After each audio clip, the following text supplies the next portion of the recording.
Hello and happy Monday, everybody. And for those in the United States, happy Labor Day weekend. And please have it safe and definitely have it fun. We do this every Monday to help spread happiness around the world. I started it after I came across statistics that show that a lot of people just have difficult time getting Monday starting. And so we wanted to change that. We wanted to have something people can look forward to every Monday morning to give the week a jump start, to build the week on a foundation of happiness. So please, if you like what you hear on this call, then we encourage you to help share the word, and folks, that might need a little happiness in their life, and those who are already happy that might want to help spread happiness. My name is Edwin Dedbury, and I am the Chief Happiness Officer with the I Am Happy Project and also the Happy Neighborhood Project. Welcome to the Happy Monday. Now, today, folks, we have a very special guest, and the topic is one that most people might not really think about. I mean, once you hear it, it seems like really common sense, but it's not something people will really think about when they are talking about the subject of happiness. And I think this is one of the things that's really exciting for the pool of people that I have access to that have so much experience, just wealth of knowledge in their own area, and everybody focusing, trying to really help people be happier. So it is very exciting. Today's topic, folks, we're going to talk about your heart and happiness. Your heart and happiness. And to help me do that, I have a very special coach, Marla Williams. Now, folks, listen to her purpose statement, and then you can kind of see it, just kind of hit the nail on the head. Marla says, my purpose in life is to help you find happiness within yourself so you can live the life you always dream of. Folks, Marla Williams, welcome to the call. Hi, Edwin. Thanks for having me. Absolutely. And this is fun. And we're going to be talking about a topic that just kind of really hit the nail on the head. So I want to dive right into it. Now, how do you help people find happiness? Well, the primary thing that I focus on is helping people get out of their heads and into their heart. Because the heart is where your intuition lays, and that is where your happiness is. Every single person is born with intuition, but as we grow up, we quit listening to it, and we begin to live in our heads more of the time. So now I want you to kind of, explain a little bit more. If you indicate that the heart is your most powerful brain, that kind of threw me off a little bit. So can you explain what you mean by that? Okay. So I believe we all have three brains. And the first one, which we're all very familiar with, is our head brain. And that has two parts to it. It has the part that all of us are very familiar with, the logic, the problem-solving, math, science, the educated, intelligent part of our brain. The problem is most of us live in what I call the other part of our brain, which is our ego, our subconscious, our unconscious, which is based on a lot of things that we have heard our whole life. And it's our belief system that we've been built up believing in and hearing things over and over again. Money doesn't grow on trees. You're not good enough to do that. All those little voices in our head that we've heard of lessons and messages that we've heard our entire life is the part of the brain that controls a lot of people in their life today. It's where worry is, anxiety is, etc. The second brain is your heart brain, and that is the most powerful brain you have. There are actually more messages going from your heart brain into your logic head brain than vice versa. The third brain, which is very powerful but not used as much, is your gut brain. And your gut brain is that one where if you're in danger, you kind of get that clenching in your gut, and you're like, oh, uh-oh. And so it's a safety thing. You know, in the caveman days, it protected them from the saber-toothed tiger or whatever was attacking them, the mammoth. And so I always teach people first to understand that they have these three brains and to begin to learn to listen more to their heart brain, because that will always be accurate. It will lead them the right path 100% of the time. We just need to learn to listen to it again like we did as a small child. Okay. So now how can somebody learn? I mean, the way you break it down sounds very simple, but how can somebody actually learn to live more, from their heart? Yeah. So I'm actually going to walk you through an exercise, if that's okay today, because your body, your entire body knows, your biology knows what's best for you, and the core of that biology, the core of your body is your heart. And I teach people two techniques to help them learn how to listen more to their heart. So the first one is what I call the warm heart talk. And what I ask people to do is I ask people to warm up their heart thinking about something that makes them really happy. Usually I ask them to think about a pet, because pets love you unconditionally. So I ask them to think about a dog or a cat that just loves them unconditionally, or a baby. If they have a baby, that's a good one.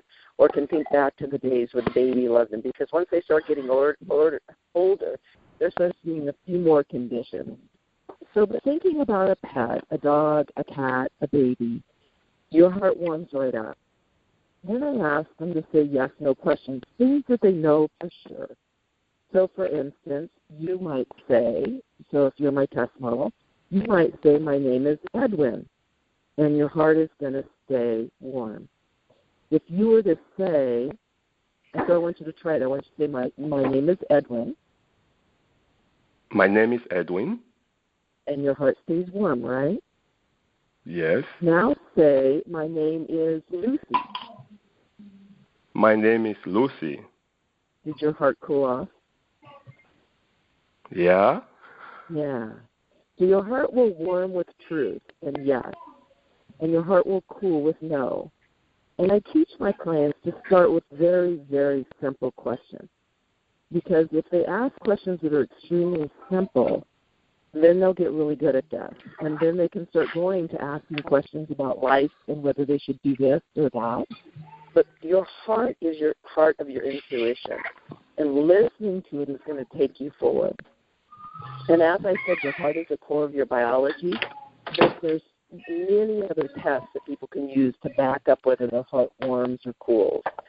But let's say, for instance, you love happy. And so another one is warm up your heart thinking of a baby or a pet. And say, I love happy. And your heart's going to be warm, and it's going to stay warm. No. And then you can say, well, I think happiness is not good. And your heart will cool. So you will be able to do this every single time once you get good at it. Your heart will warm with truth, and it will cool with not truth or with the no.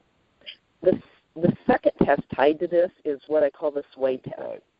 If people are on the call and can do this, and it may or may not be easy, if you stand up with your feet a little more than hip distance apart, and you stand with your arms by your side, with your palms facing forward, and you ask yes, no questions. For instance, with Edwin, you say, my name is Edwin. Most likely what happens with the 98% of the population when you do this is your body will sway a little bit forward. It leans into the truth. And it's usually your upper body. It might just even be a movement of your chest forward. It might feel like your chest is warming, and it might feel like you're actually swaying forward. And then if you were to say, you stand up with your feet a little more than hip distance apart and say, my name is Lucy, you're most likely going to sway back a little bit, or you're going to feel kind of falling back feeling. When people practice this and get good at this, with the warm heart and the sway, and there's other tests too, you will begin to ask questions and listen and follow your heart instead of your head. So you don't catch cold. Wow. Yeah, it's pretty powerful stuff. Yeah, and I know, again, when people are assimilating new information or new knowledge, there's a little part of them. But I think, most people have heard me say this over and over again. Practice doesn't make perfect. Practice makes improvement. So, folks, if you are hearing this, maybe you have to go back and listen to this call again. We make it available and just kind of follow the practice. And maybe the first few times you start to get exactly what Marla is talking about.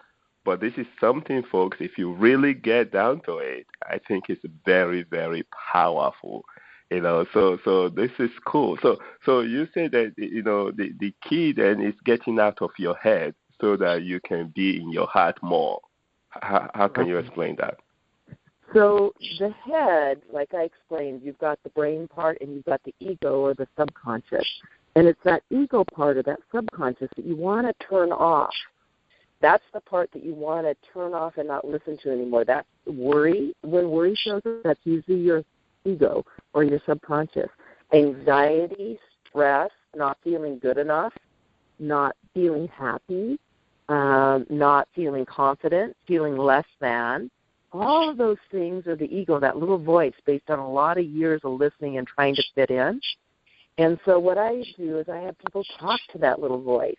So when worry shows up or anxiety shows up, I ask them, hey, anxiety, I know you're just the ego, and I'm not listening to you today. I'm going to listen to my heart instead because I want to be happy, and I want to follow what my heart leads me to do. And you keep talking to that ego and turning it off. I actually take people through a full questionnaire on all the ego things to determine really what their tendencies are, where they tend to lay in regards to the ego or the subconscious, so that they can learn to turn off that voice and begin to listen to their heart, because that is what is going to take them into true happiness and living the life that they dream of. That is awesome. Now, I can actually see how this can be a life-changing experience. Would you agree with that? Absolutely. Because what it's doing is it's taking you into a higher level of connection with yourself, where you are truly in tune to your intuition like you were when you were first born, where you followed what your heart took you to. And over the years, when we're listening to everyone else and trying to fit in and trying to be liked, we quit listening to our heart. We just follow the head and try to fit and try to be liked. And when you begin to go back to your heart and back to your intuition, your life will absolutely change in front of you. It will be a life-changing experience when you get good at this. That is awesome. Well, Marla, I just want to say thank you very much for this quick tip, And, folks, this is what Happy Monday is all about. You never really know what you're going to hear until you get on this call. But I'm telling you, the Marla Williams work with people from all ages, individual businesses. She's one of the happy coaches. So you look her up in the happy button. Again, if you have not downloaded the happy button, this might be a good time for you to do so. She contributes to the article and also the happy messages. You can also look at her up at the IamHappyProject.org under the happy coaches. So check her out, folks, and get a chance to really learn these simple techniques so that you can move from your head to your heart and have really, I think all human beings, we have intuition. I think everybody knows that. I think somehow, somewhere along the road, we kind of suppress that, and so some people don't tap into it as much as they could. And I think this is a very simple practice to do that. So, again, Marla, thank you so much, for being on the call. You are welcome. It was a joy to be here. Thank you. Absolutely. And, folks, as part of our tradition to kind of wind this, I just, as a count of two, I want everybody to say Happy Monday to each other. So 1, 2. Happy Monday. Happy Monday. All right. Thank you very much, and stay happy.